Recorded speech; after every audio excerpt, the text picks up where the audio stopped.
Kay Soto tinanghal na ng most popular man in JBL 2024.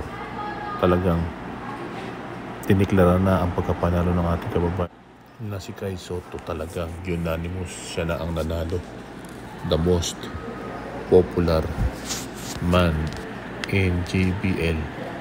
Bilig ang ating kababayan na si Kay Soto. Talagang kilalang kilala. Hindi lang sa Japan kundi sa buong mundo.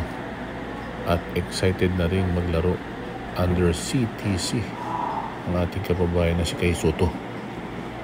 Kay Soto wagi sa iba't ibang aspeto ng kanyang karir at buti hindi seryoso ang kanyang injury at makakabalik na in 2 days time.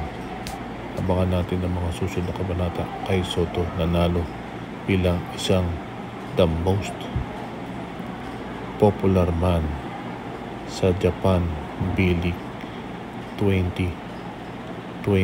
Talagang sikat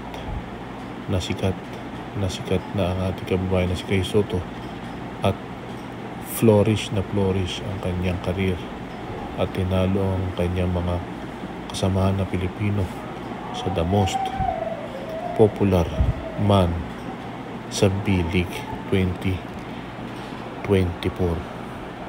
Abangan.